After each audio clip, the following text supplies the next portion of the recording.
असेतु सिन्धुपर्यन्ताया यस्य भारतभूमिका पितृभूः पुण्यभूमिश्चैव स वै हिन्दूरिति स्मृतः। मित्रों, हमारे भारत भू का सच्चा इतिहास आपके समक्ष रखने का ये हमारा प्रामाणिक प्रयास है।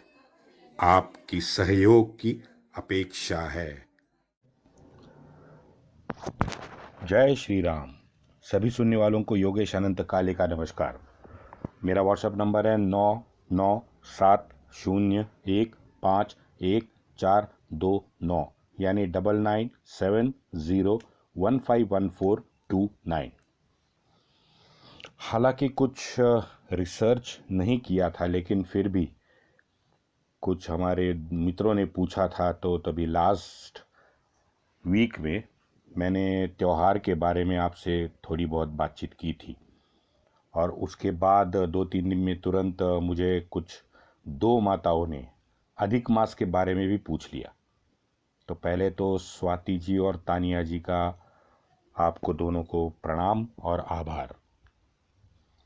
अब स्वाति जी, हम सबको पता है कि चंद्र की एक परिक्रमा का काल हम चंद्रमास कहते हैं इसे। अब इस हिसाब से अगर एक साल में 12 परिक्रमा हो जाती है तो उसे 354 दिन में पूरा होता है। तो हमारा एक साल चांद्रमास का जो साल है वो 354 दिन का हो गया। अब हमारे धरती को सूर्य देव की परिक्रमा पूर्ण करने के लिए मोटा मोटी 365 दिन लगते हैं, जिसे हम एक साल का नाम देते हैं। अब जिसे हमारे पंचांग अनुसार, जो हमारा राष्ट्रीय पंचांग है, उसके अनुसार हम उसको सौर वर्ष कहते हैं। ठीक है। तो अब इन दोनों में यानी चांद्र और सौर्य वर्ष का तालमेल बिठाने के लिए, बिकॉज आपने देखा कि चांद्र वर्ष में तो 354 दिन होते हैं और यहाँ पे 365 दिन, तो 11 दिन का जो ये डिफरेंस है, तो इसका तालमेल तो बिठाना होगा। तो इसके लिए हर 3 साल के बाद यानी एग्जैक्टली 32 महीना 16 दिन और 8 घंटे के बाद में चांद्र वर्ष में 1 महीना ज़्यादा जोड़ा गया। तो एक चांद्रमास को अधिक मास का नाम दिया गया। अब पंचांग के अनुसार सूर्य संक्रांत तो हर महीने होती है, लेकिन अधिक मास में वो नहीं होती। इस पूरे महीने में मंगल कार्य वर्जित है, तो इस वजह से इसे मलमास भी कहा जाता है। अब कुछ शास्त्रकारों ने इसे पुरुषोत्तम मास संबोधित किया है।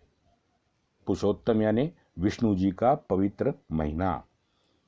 अब ये उसकी कथा है कि 12 महीनों के 12 देवता थे, और तो ये एक एडजस्टमेंट किया हुआ महीना था। तो अब हर एक महीने का एक देवता है, तो ऋषि मुनि ऊपर गए, ऊपर किसी ने मना किया, फिर वो विष्णु जी के पास गए, तो विष्णु जी ने उसको हाँ कह दी। तो एक तरह से मेरे ख्याल से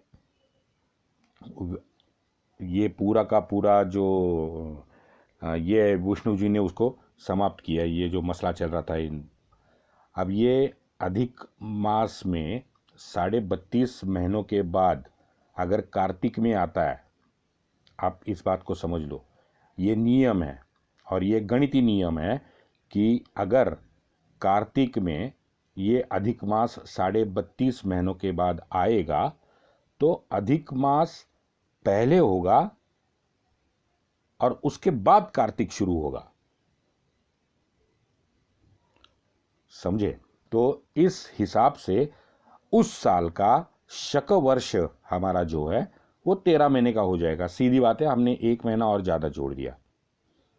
पहली चीज। दूसरी चीज, अधिक मास हमेशा वैशाख, अश्विन और कार्तिक में ही आता है। पौष, माघ और फाल्गुन, ये ठंड के मौसम में अधिक मास जोड़कर कभी नहीं आता। तीसरी चीज, हर 12 वर्ष के बाद चैत्र, ज्येष्ठ और सावन में अधिक मास आता है। हर 12 वर्ष के बाद चैत्र, ज्येष्ठ और श्रावण में ये आता है। तथा हर 18 साल के बाद आषाढ़ में अधिक मास आएगा और आखिर में हर 24 साल के बाद ये भाद्रपद में आएगा। अब ये एडजस्टमेंट तो कंप्लीट हुआ, ये गणितीय एडजस्टमेंट है जो उन लोगों ने किया। तो उसके बाद फिर उन्होंने समाजीकरण का ऋषि मुनि ने सोचा, तो इस अधिक मास में शुभ मुहूर्त तो कोई निकला ही नहीं है, बिकॉज है ना, एड ऑन किया हुआ था, तो शुभ मुहूर्त इस अधिक मास में कुछ नहीं होता। लेकिन दैनंदिन कर्मकांड चालू रखने हेतु शास्त्रकारों ने कुछ व्रत वैकल्य और दान करने का प्रावधान इस महीने में किया है। जाहिर है अभी विष्णु जी का है, तो अधिक मास में पुण्य का जो फल है वो 10 गुना ज़्यादा बढ़ता है, ये भगवान श्री कृष्ण का कहना है। ये रामायण है, महाभारत है या भागवत का सप्ताह है, बड़े बड़े कथावाचकों के सत्संग बड़े पैमाने पे हमारे यहाँ पे अधिक मास में आयोजित किए जाते हैं।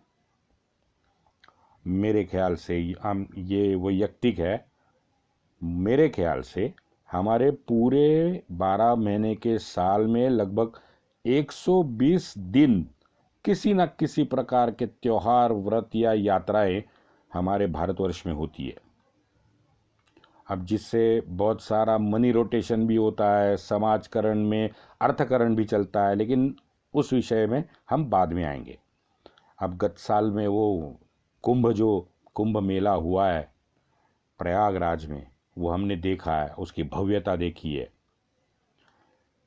वैसे जाते जाते देवी जी आपको बात बताऊं, ध्यान से सुनना, कि ये निर्लज्ज और नालायक ईसाई पादरी जो है ना, इन्होंने झारखंड में शबरी कुंभ भी शुरू किया था।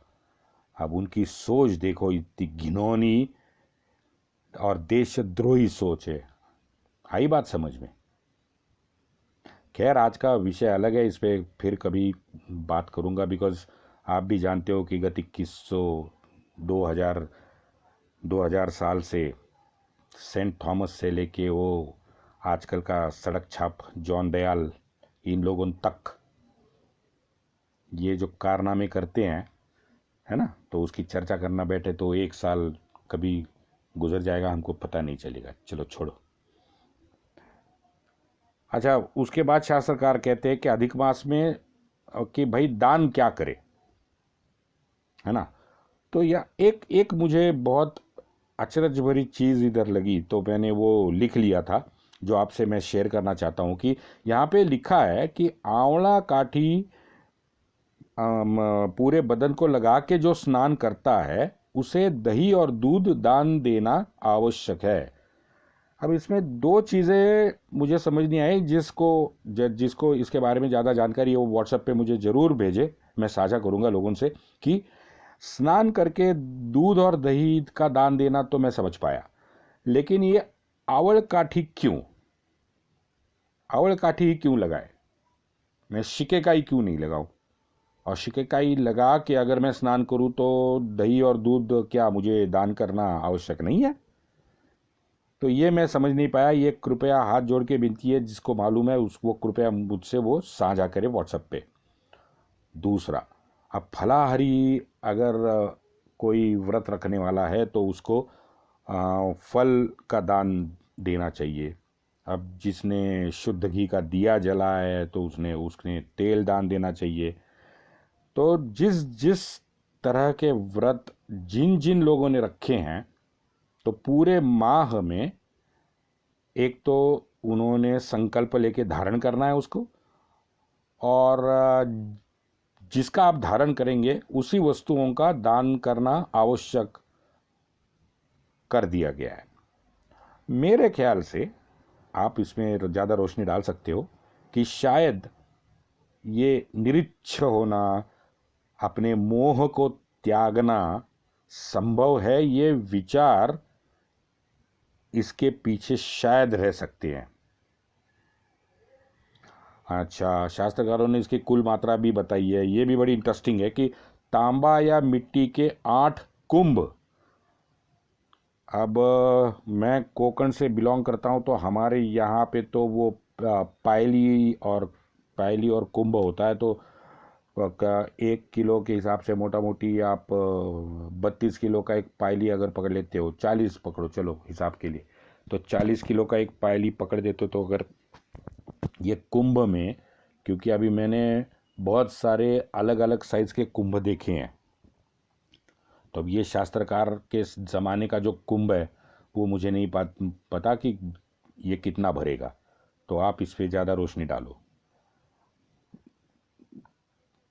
बॉटम लाइन इज कि अपनी क्षमता के अनुसार भैया दान करो। अच्छा, ये भी लिखा है कि कर्जा चढ़ा के दान का प्रावधान इसमें नहीं है। तो हाँ, मुझे आप कहीं लाला से कर्जा लेके आप दान मत करो। और आखिर में दिया है, ये दान सत्पात्री, निर्धन तथा धर्मनिष्ठ को निर्मल मन से दे।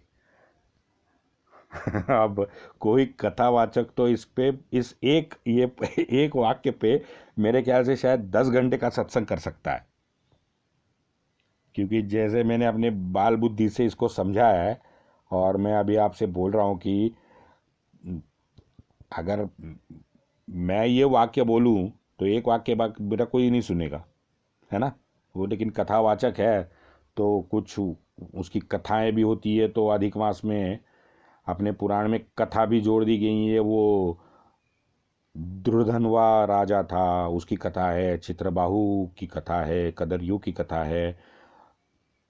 तो शायद ये कथाएं बाद में कुछ जोड़ी गई होंगी, क्योंकि हमारी सभी कथाएं देखिए आप, है ना, इन सब कथाओं का एक लॉजिक एंड होता है, और सब कथाओं का एक मोरल ऑफ द स्टोरी कहते हैं ना, वो भी होता है।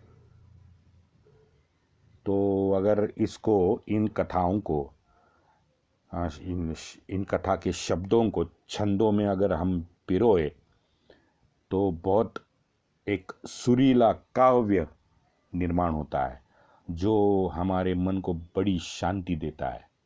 तो बीपी भी शायद उससे नॉर्मल होता है। तो इसी कारण से बहुत बहुत ज़्यादा बड़े पैमाने पे हमारे यहाँ पे कथावाचक और सत्संग होता है, जो हम लोग सुनते हैं। अब ये सुरों की बात थी, तो एक जाते जाते मैं छोटी सी बात बताऊं कि ये संगीत भी अति प्रगत महान शास्त्र है, जो शायद पाश्चिमात्य समाज को अभी अभी शायद उसकी थोड़ी सी समझ आने लगी।